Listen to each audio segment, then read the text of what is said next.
దేవుడైన యెహోవా నేలమంటిని తీసుకొని నరుని నిర్మించి అతని నాసికారంధ్రములో జీవవాయువును ఊదాడు. అప్పుడు నరుడు జీవాత్మ అయ్యాడు.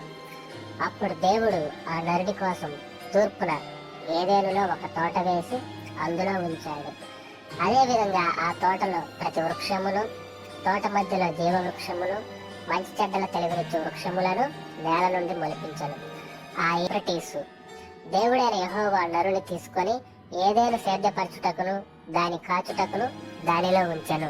దేవుడైన యెహోవా ఈ తోటలో ఉన్న ప్రతి ఫల వృక్షమును నిరభ్యంతరముగా తినవచ్చు, అయితే మంచి చెడ్డల తెలివినిచ్చు వృక్ష ఫలములు తినకూడదు.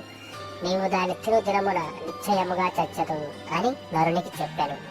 యెహోవా ప్రతి భూజంతువును ప్రతి ఆకాశ పక్షిని నేల నుండి నిర్మించి ఆదాము వాటికి ఏ పేరు పెట్టునో చూచుటకు అతని యొద్దకు వాటిని రప్పించెను. అప్పుడు ఆదాము సమస్త పశువులకును ఆకాశ పక్షులకు సమస్త జంతువులకును పేర్లు పెట్టెను.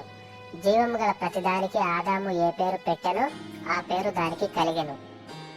ఆదాముకు సాటి అయిన సహాయము లేకపోయెను. అప్పుడు దేవుడైన యెహోవా ఆదాముకు గాఢ నిద్ర కలుగజేసి అతను నిద్రించినప్పుడు అతని ప్రక్క ఎముకల్లో ఒక దాన్ని తీసి ఆ చోటుని మాంసంతో కప్పివేశను. ఆదాము నుండి తీసిన ప్రక్కటి ఎముకను స్త్రీనిగా నిర్మించి ఆమెను ఆదాము దగ్గరికి తీసుకొని వచ్చెను.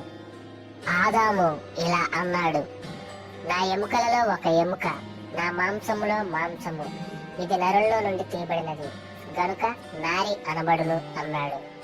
దేవుడు చేసిన సమస్త భూజంతువులలో సర్పము యుక్తిగలదై ఉండెను.